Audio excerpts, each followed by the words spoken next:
নমস্কার বন্ধুরা, আরো একটি গুরুত্বপূর্ণ প্রশ্ন নিয়ে চলে এসেছি। যে প্রশ্নগুলো হচ্ছে বিগত দিনে আমরা পরীক্ষায় দেখেছি। এটা ইতিহাস থেকে ২য় নম্বর পার্ট। যে সমস্ত ভাইরা নতুন দেখছো তারা অবশ্যই প্লেলিস্টে গিয়ে আরো পার্ট আছে, পার্টগুলো দেখে নিও। কারণ বিগত ২০ বছরের প্রশ্ন নিয়ে আমরা আলোচনা করছি আজকের। কারণ এই প্রশ্নগুলো রিপিট হচ্ছে প্রত্যেকটা পরীক্ষায় বারবার। তো সেই জন্য প্রশ্নগুলো নিয়ে এসেছি। তো চলো বন্ধুরা, আজকে প্রথম প্রশ্ন দেখে নিই। এখানে প্রথম প্রশ্নটি বলছে, ফোর্ট উইলিয়াম দুর্গ কার নাম অনুসারে নির্মিত হয়? ৪ টে অপশন আছে বন্ধুরা, কোন অপশনটা সঠিক হবে তোমরা অবশ্যই এখানে কমেন্ট করো আর আমার সঙ্গে মিলিয়ে নিও। তো এই প্রশ্নের সঠিক উত্তর অপশন এ। এটা দেখতে পাচ্ছ ওয়েস্ট বেঙ্গল পুলিশ ডব্লিউবিপি ২০০৮ সালে প্রশ্নটি এসেছিল, দ্বিতীয় উইলিয়ামস। এছাড়া বন্ধুরা আমি কয়েকটা গুরুত্বপূর্ণ এই প্রশ্ন সম্বন্ধে আরও কয়েকটি অ্যাডিশনাল গুরুত্বপূর্ণ প্রশ্ন আছে। যদি তোমরা 10টা প্রশ্ন দেখো স্কিপ না করে, তাহলে তোমরা অবশ্যই 50টা থেকে বেশি প্রশ্নের উত্তর তোমরা আজকে এই ভিডিওর মাধ্যমে জেনে যাবে। তো স্কিপ না করে বন্ধুরা পুরোপুরি ভিডিওটি দেখো। তো এবার যেটা আসি বন্ধুরা সবচেয়ে গুরুত্বপূর্ণ প্রশ্নের মধ্যে, যেমন অপশন বি এখানে দেখছো লর্ড উইলিয়াম বেন্টিং দেখতে পাচ্ছ। লর্ড উইলিয়াম বেন্টিং হচ্ছে কি একটা গুরুত্বপূর্ণ, ইনি কি হচ্ছে এশিয়াটিক সোসাইটির প্রতিষ্ঠাতা করেন হচ্ছে 15 জানুয়ারি 1784 সালে প্রতিষ্ঠিত করেন। তাহলে এশিয়াটিক সোসাইটির প্রতিষ্ঠাতা কে? Lord William Jones. Lord William Jones হচ্ছে, এটা নিচে আছে বন্ধু, Lord William Jones. Lord William Jones আছে। তো এই প্রশ্নটা বারবার রিপিট হয়েছে যে এশিয়াটিক সোসাইটির প্রতিষ্ঠাতা কে? লর্ড উইলিয়াম জোন্স, 1784 সালে। তো এছাড়া যে সমস্ত প্রশ্নগুলো আছে বন্ধুরা অ্যাডিশনাল, সেগুলো আমি তোমার সঙ্গে আলোচনা করে দিচ্ছি। যেমন হচ্ছে ব্রিটিশ রাজ্যের সামরিক শক্তির সবচেয়ে বড় নিদর্শন কলকাতায় অবস্থিত ফোর্ট উইলিয়াম দুর্গ। আশা করছি বন্ধুরা এই প্রশ্নের লাইনটা তোমরা বুঝতে পারছো। এবং চার্লস আয়ারের দুর্গ প্রাচীরের নির্মাণের কাজ শুরু করেন 1706 সালে, দুর্গটির কাজ শেষ হয়। তাহলে এই দুর্গটি যেটা শুরু করেছিল সেটা তারপরে শেষ হয়েছিল কবে? না 1706 সালে। এবং ইংল্যান্ডের রাজা দ্বিতীয় উইলসের সম্মানে দুর্গটির নামকরণ করা হয় ফোর্ট উইলিয়াম। যেহেতু বন্ধুরা এখানে তৃতীয় উইলিয়ামসের কথা বলা হয়েছে, কিন্তু অপশানে এখানে তৃতীয় উইলিয়ামস নেই। তো সেই জন্য অপশানে এ সঠিক উত্তর হয়ে যাবে, দ্বিতীয় উইলিয়ামসের। ঠিক আছে, আশা করছি বন্ধু তোমরা বুঝতে পারছো। চলো নেক্সট প্রশ্নটা দেখে নিই। খুবই গুরুত্বপূর্ণ প্রশ্ন বন্ধুরা, এটা ডব্লিউবিপি ওয়েস্ট বেঙ্গল পুলিশ 2008 সালে প্রশ্নটি এসেছিল। প্রশ্নটি হচ্ছে জিয়াউদ্দিন বারুইনির লেখা একটি গ্রন্থ হলো। তো এই প্রশ্নের সঠিক উত্তরের অপশন এ এখানে তারিক-ই ফিরোজ শাহী। এছাড়া বন্ধুরা আমি অবশ্যই অনেকগুলো অ্যাডিশনাল প্রশ্ন নিয়ে এসেছি, যে প্রশ্নের মাধ্যমে তোমরা অবশ্যই আরও একটা প্রশ্ন তুমি আজকের শেখো স্কিপ না করে, তো আরও তার সঙ্গে 5-6টা প্রশ্ন তুমি এক্সট্রা অবশ্যই জিকে থেকে জানবে, যেগুলো খুবই গুরুত্বপূর্ণ West Bengal police, Kolkata police, army, BSF, CISF, SSC, GD. কারণ এই প্রশ্নগুলো রিপিট হবে বারবার, এগুলো পরীক্ষায় এসে গিয়েছে। তো এটা হচ্ছে অপশন এ সঠিক উত্তর হয়ে যাবে। এছাড়া জিয়াউদ্দিন বারুনির সম্বন্ধে আমরা একটু জেনে নেব বন্ধুরা। এটা হচ্ছে কি 1285 থেকে 1357 তাদের যে কার্যকাল ছিল সেটাই হচ্ছে, জন্ম থেকে মৃত্যু যে কার্যকাল সেটাই হচ্ছে। এবং তিনি ছিলেন সুলতান মুহাম্মদ বিন তুগলক ও ফিরোজ শাহ তুগলকের সময় দিল্লির সালতানাতের একজন মুসলিম ইতিহাসবিদ ও রাজনৈতিক চিন্তাবিদ। তাহলে কিন্তু তিনি কিন্তু দুজনের সময় ছিলেন, সেটা হচ্ছে কি মুহাম্মদ বিন তুগলক ও ফিরোজ শাহ তুগলক। এটা গুরুত্বপূর্ণ প্রশ্ন বন্ধুরা। এবং তিনি লিখেছিলেন অলরেডি আমি বলে দিচ্ছি, তারিক-ই ফিরোজ শাহী। এছাড়া বন্ধুরা আরও কয়েকটি গুরুত্বপূর্ণ প্রশ্ন, যেমন হচ্ছে মুঘল সম্রাট জাহাঙ্গীরের আত্মজীবনী তুজুকি জাহাঙ্গীর লিখেছিলেন। এটি ফার্সি ভাষায় লেখা। এটি জাহাঙ্গীর নামেও পরিচিত। এছাড়া বন্ধুরা আরো যে তথ্যগুলো আছে, যেমন হচ্ছে তুজুকি বাবরি, যেমন নিচে এখানে আছে তুজুকি বাবরি, অপশন ডি এখানে আছে তুজুকি বাবরি। তো তুজুকি বাবরি হচ্ছে মুঘল সাম্রাজ্যের প্রতিষ্ঠাতা কে? আমরা যেহেতু জানি বাবর 1526 সালে কি করেছিল না, তিনি পানিপথের প্রথম যুদ্ধ যেটা হয়েছিল সেটা তিনি করেছিলেন এবং তাতে তিনি জয়লাভ করেছিলেন। এবং তিনি কিন্তু তুজুকি বাবরি নিজেই লিখেছিলেন। তো এটাকে বাবরনামা নামেও পরে আখ্যায়িত করা হয়েছে, বাবরনামা নামেও আমরা ডাকি। এবং ফার্সি ভাষা, এটাও কিন্তু ফার্সি ভাষায় তুজুকি বাবরিও ফার্সি ভাষায় অনুবাদ করা হয়েছিল। তো আশা করছি এখানে অনেকগুলো প্রশ্ন একসঙ্গে তোমরা জেনে যাচ্ছ। নেক্সট প্রশ্ন।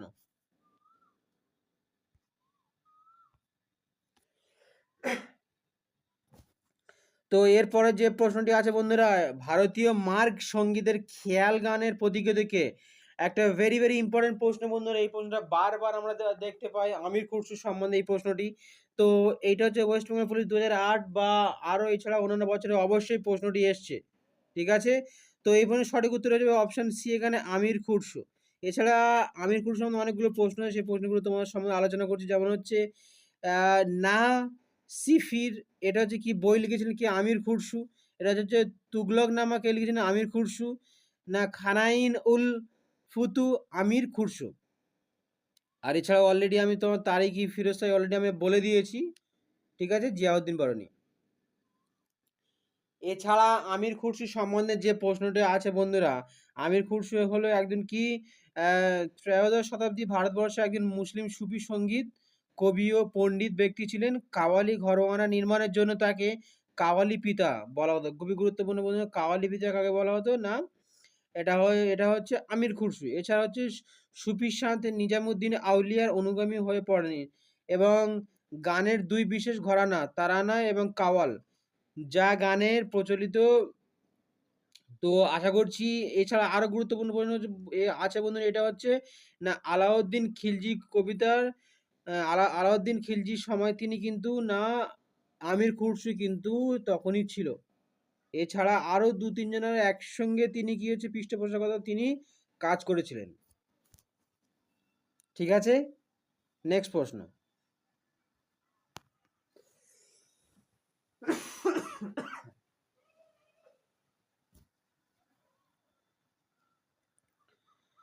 এছাড়া নেক্সট প্রশ্ন হচ্ছে শ্রীকৃষ্ণ কীর্তন নাটকের রচয়িতা কে? তো এই প্রশ্নের সঠিক উত্তর হয়ে যাবে অপশন সি চণ্ডীদাস। শ্রীকৃষ্ণ কীর্তনের চণ্ডীদাস। এছাড়া বন্ধুরা কবি কালিদাস সম্বন্ধে কয়েকটি প্রশ্ন আমি নিয়ে এসেছি, যে প্রশ্নগুলো ভেরি ভেরি ইম্পর্টেন্ট প্রশ্নগুলো পরীক্ষায় দেখা যায়। তো এই প্রশ্নগুলো কি আছে বন্ধুরা দেখো, কবি কালিদাসের লেখা যেমন হচ্ছে মেঘদূতম, কুমার সম্ভবা, ঋতুসংহার। এছাড়া হচ্ছে আর যে বইগুলো যে যিনি রচয়িতা করেছিলেন কালিদাস, এগুলো সবই তোমরা মুখস্থ করে রেখো। অভিজ্ঞ শকুন্তলম, খুবই গুরুত্বপূর্ণ প্রশ্ন, এই প্রশ্ন দিয়ে পরীক্ষায় দেয় যে এই এটা যে রচয়িতা কে। তো ওই জন্য আমি কালিদাস সম্বন্ধে নিয়েছি, কালিদাস সম্বন্ধে প্রশ্ন আমরা দেখা যায়। এটা আরো আরো যেগুলো আছে সেগুলো সবগুলো তোমরা অবশ্যই মুখস্থ করে রেখেছো। ঠিক আছে, নেক্সট প্রশ্ন। ভারতের প্রথম গভর্নর জেনারেল নিযুক্ত হয়েছিলেন কে? একটা ভেরি ভেরি ইম্পর্টেন্ট 2006 সালে ওয়েস্ট বেঙ্গল পুলিশ এই প্রশ্নটি এসছে বন্ধুরা। তো এই প্রশ্নের সঠিক উত্তর হয়ে যাবে অপশন সি এখানে William Bentinck. William Lord William Bentinck. এবং লর্ড উইলিয়াম বেন্টিং সম্বন্ধে আমরা বলে দিই, এটা তিনি হচ্ছে ভারতের প্রথম গভর্নর জেনারেল নিযুক্ত হয়েছিলেন কিন্তু, এবং এছাড়াও তিনি কি হচ্ছে বাংলার শেষ গভর্নর জেনারেল। ঠিক আছে, যেহেতু বাংলার শেষ গভর্নর জেনারেল, তারপরে কিন্তু গভর্নর জেনারেল চেঞ্জ হয়ে ভারতের হয়েছে। তো বাংলার শেষ গভর্নর হিসাবে যদি আমি দেখি তাহলে কি আছে লর্ড উইলিয়াম বেন্টিং, এবং ভারতের কিন্তু তিনি প্রথম। ঠিক আছে, তো এছাড়া যে সমস্ত অ্যাডিশনাল ইনফরমেশনগুলো আছে সেগুলো বন্ধু তোমরা দেখে নাও, অবশ্যই পরীক্ষায় তোমাদের হেল্প হবেই হবে। তো এছাড়া কি আছে, যে সমস্ত ভাড়া দেখছো তারা অবশ্যই স্কিপ করো না, স্কিপ না করে তোমরা পুরোপুরি ভিডিওটা দেখো, কারণ স্কিপ করলে কিন্তু অনেকগুলো প্রশ্ন তোমরা ছেড়ে যাবে।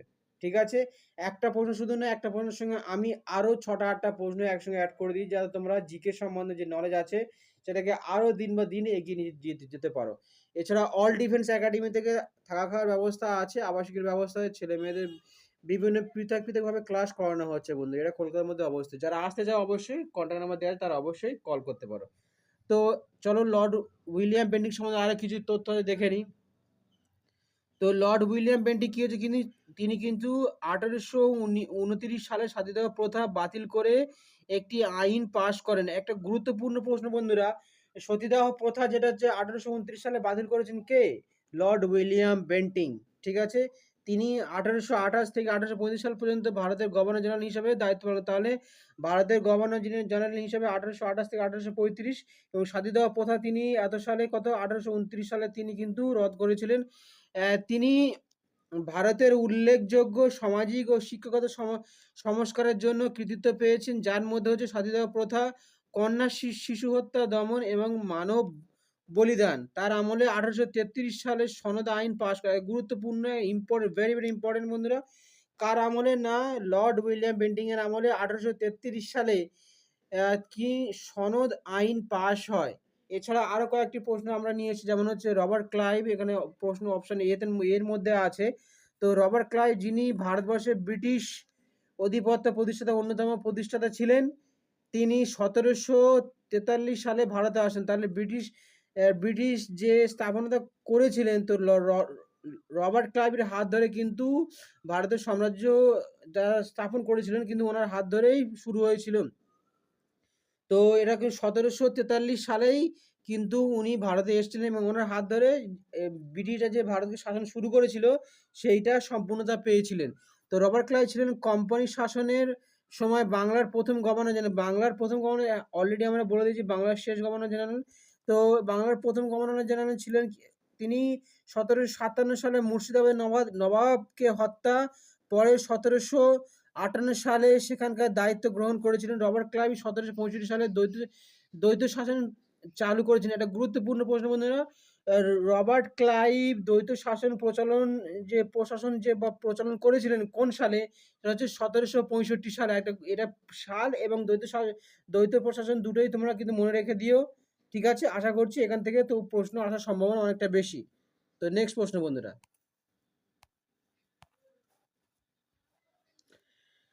1717 সালে ব্রিটিশ ইস্ট ইন্ডিয়া কোম্পানিকে রাজকীয় সনদ দিয়েছিলেন মুঘল সম্রাট। এখানে বন্ধু অপশন অলরেডি দেওয়া আছে। অপশন এ এখানে ফারুক শেয়ার। অপশন এ সঠিক উত্তর হয়েছে। এটা ওয়েস্ট বেঙ্গল পুলিশ 2006 সালে এই প্রশ্নটি এসেছিল। নেক্সট প্রশ্ন দেখে নেব। ছিলেন পাল যুগের এক বিখ্যাত দার্শনিক ও পণ্ডিত। এটা WBP 2006 সালে এই প্রশ্নটি এসেছিল। প্রশ্নগুলো অবশ্যই তোমরা মুখস্থ করে রেখো। তো এই প্রশ্ন সঠিক উত্তর হয়ে যাবে option A Atish Dipankar. Option A সঠিক উত্তর হয়ে যায় বন্ধুরা। এবং এছাড়া বন্ধুরা আমরা আরো একটা অপশন ডি এখানে আর্যভট্ট আছে। আর্যভট্ট সম্বন্ধে আমরা একটু আলোচনা করব। আর্যভট্ট সম্বন্ধে প্রশ্ন আমরা ওয়েস্ট বেঙ্গল পুলিশ বা WBKB ডিফেন্সের সমস্ত পরীক্ষা আমরা কিন্তু দেখতে পাই। ঠিক আছে, তো আর্যভট্ট হচ্ছে কি সর্বপ্রথম ভারতীয় উপমহাদেশে আর্যভট্ট ওনার যে কাল ছিল হচ্ছে 475 থেকে 550 খ্রিস্টাব্দ। এটা হচ্ছে কি তিনি জিরো মানে শূন্য ধারণাটি তিনি দেন। এবং ব্রহ্মগুপ্ত কত কত খ্রিস্টাব্দে 598 থেকে 665 খ্রিস্টাব্দে শূন্য আবিষ্কার করেন। ঠিক আছে, এবং এই শূন্যকে ব্যাপকভাবে আলোচনার শীর্ষ নিয়ে আসেন। তো তাহলে এই শূন্যের যে ধারণাটা কিন্তু আর্যভট্ট নিয়ে এসেছিল। তো বন্ধুরা, তো ওই জন্য আমি এটা অ্যাডিশনাল হিসেবে নিলাম যাতে তোমরা মুখস্থ করে রাখো, এই প্রশ্নগুলোও পরীক্ষায় অনেক সময় দেখা যায়। নেক্সট প্রশ্ন, ভেরি ইম্পর্টেন্ট বন্ধুরা, গুপ্ত বংশ সম্বন্ধে যে প্রশ্নগুলো হয় সেই প্রশ্নগুলো আমি যতটুকু পারি এখানে তোমার স্ক্রিনে দিয়ে দিচ্ছি, সবগুলো কিন্তু মুখস্থ করে রেখো। তো আজকেকার যে প্রশ্নটা আছে সেটা হচ্ছে সমুদ্রগুপ্তকে ভারতীয় নেপোলিয়ন বলেছেন কোন ঐতিহাসিক? এবং WB 2006 সালে এই প্রশ্নটি এসেছিল। তো অপশন বি সঠিক উত্তর হয়ে যাবে VA স্মিথ, সঠিক উত্তর হয়ে যাবে। তাছাড়াও বন্ধুরা আমরা অ্যাডিশনাল যে ইনফরমেশনগুলো নিয়ে এসেছি সেগুলো তোমরা দেখে নেবে। গুপ্ত বংশের প্রতিষ্ঠাতা ছিলেন শ্রীগুপ্ত, আর সমুদ্রগুপ্ত ছিলেন গুপ্ত বংশের অন্যতম শ্রেষ্ঠ রাজা ছিলেন এবং তাকে ভারতীয় নেপোলিয়ন বলা হতো। এবং বিষ্ণুগুপ্ত ছিলেন গুপ্ত সাম্রাজ্যের শেষ স্বীকৃত রাজা। তাহলে প্রথম শেষ সব রাজাগুলো বলে দিলাম। এছাড়া সমুদ্রগুপ্ত সম্বন্ধে আমরা একটু আলোচনা করে নিই। সমুদ্রগুপ্ত তারা যে কার্যকাল ছিল সেটা হচ্ছে 335 থেকে 380 এবং সমুদ্রগুপ্ত ছিলেন গুপ্ত বংশের সর্বশ্রেষ্ঠ রাজা, অলরেডি বলে দিয়েছি। তার রাজত্বে সবচেয়ে বিশদ এবং প্রমাণিত রেকর্ড প্রয়োগ প্রশস্তি এলাহাবাদ স্তম্ভলিপিকে সংরক্ষণ আছে, যা তার দাবিদারি কবি হরিসেন দ্বারা রচিত। এবং এখানে গুরুত্বপূর্ণ প্রশ্ন বন্ধুরা, কবি হরিসেন দ্বারা কি? হরিসেন কার সভাকবি ছিলেন? না হচ্ছে সমুদ্রগুপ্ত। এবং এলাহাবাদ প্রশস্তি অথবা প্রয়াগ প্রশস্তি এটা হরিসেন দ্বারাই কিন্তু রচিত হয়েছিল। কার সময় সেটা হচ্ছে সমুদ্রগুপ্তের। তো অনেকগুলো প্রশ্ন তুমি একসঙ্গে পেয়ে গেলেন। এবং তার সামরিক অভিযানগুলিকে ভারতের নেপোলিয়ন হিসাবে তার সামরিক কার্যক্রমের সামরিক অভিযানগুলোকে ভারতের নেপোলিয়ন হিসাবে বর্ণনা দেন ভি স্মিথ, অলরেডি আমি এখানে বলে দিয়েছি। তিনি কবিরাজ পরম ভগবত অশ্বমেধ পরমকর, বিক্রম, এই সমস্ত যে উপাধিগুলো আছে এই উপাধিগুলো তোমরা অবশ্যই মুখস্থ করে। কবিরাজ, পরম ভগবত, এই প্রশ্নগুলো আমরা দেখেছি। অশ্বমেধ, এই যে উপাধিগুলো তিনি কিন্তু সমুদ্রগুপ্তের আছে বা এই উপাধিগুলো গ্রহণ তিনি করেছিলেন। আশা করছি বন্ধুরা তোমরা অবশ্যই এইগুলো সবই স্কিপ না করে প্রত্যেকটা স্ক্রিনশট করে মুখস্থ করে, যাতে তোমাদের পরীক্ষায় অনেক প্রচুর পরিমাণে হেল্প হয়। নেক্সট প্রশ্ন।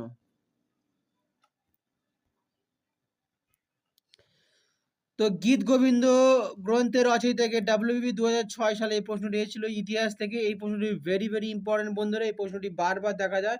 তো অপশন বি সঠিক উত্তর হয়ে যাবে জয়দেবের গীত গোবিন্দ। জয়দেবের গীত গোবিন্দ এটা সবসময় পরীক্ষায় দেখা যায়। তো এবার এছাড়া হচ্ছে শ্রী চৈতন্যদেব সম্বন্ধে আমরা কয়েকটি তথ্য নিয়ে এসেছি। শ্রী চৈতন্যদেব শ্রী গৌরাঙ্গ নামে পরিচিত। গুরুত্বপূর্ণ, শ্রী চৈতন্যদেব কি নামে পরিচিত? না, শ্রী গৌরাঙ্গের নামে তিনি পরিচিত ছিলেন। ছিলেন নদীয়ার একজন বিখ্যাত বৈষ্ণব সাধক এবং সংস্করণ। শ্রী চৈতন্য দেবের তিনি কোথাকার বাসিন্দা ছিলেন? না, নদীয়ার, এবং তাকে গৌরাঙ্গ নামেও আমরা জানতাম। বৈদিক আধ্যাত্মিক গুরু চৈতন্য মহাপ্রভুকে তার অনুগামীরা ভগবান কৃষ্ণের অবতার বলে মনে করতেন। তার অনুগামীরা যারা ছিলেন তারা কিন্তু কৃষ্ণের অবতার হিসেবে মনে করতেন। তো আশা করছি বন্ধুরা এই প্রশ্নের তোমরা অবশ্যই সবগুলো মুখস্থ করে স্কিপ না করে দেখো। তো আজকের শেষ প্রশ্ন বন্ধুরা, ভেরি ইম্পর্টেন্ট, গুরুত্বপূর্ণ এটা। কি হচ্ছে ডাব্লিউবিপি ওয়েস্ট বেঙ্গল পুলিশ 2005 2006 সালে দেখতে পাচ্ছ তোমরা বন্ধুরা, বারবার রিপিট হচ্ছে। এটা হচ্ছে কোন সম্রাটের আমলে চতুর্থ বৌদ্ধ সংগীতি সম্পূর্ণ হয়েছিল? একদম ভেরি ইম্পর্টেন্ট। বুদ্ধের যে বৌদ্ধ সংগীতি সম্পূর্ণ হয়েছিল চারজনের, মানে 4টি হয়েছিল, 4টি সব নিয়ে কিন্তু আজকে আমি আলোচনা করে নেবো বন্ধুরা। তোমরা স্ক্রিনশট করে পুরোপুরি মুখস্থ করে রেখো। তো এই প্রশ্নের সঠিক উত্তর হয়ে যাবে অপশন সি কনিষ্ক। কনিষ্ক সম্রাটের আমলে কিন্তু কোনটা? না, এটা হচ্ছে চতুর্থ যে বৌদ্ধ সংগীতি সম্পূর্ণ হয়েছিল। এবং এছাড়া তৃতীয় কার আমরা পুরোটা ডিটেলসে জেনে নেবো বন্ধুরা, যাতে তোমাদের এখান থেকে প্রশ্ন আসলে 1 নম্বরে অবশ্যই তোমরা কমন পাও। কমন পাওয়ার গ্যারান্টি এখান থেকে তুমি পেয়ে যাবে।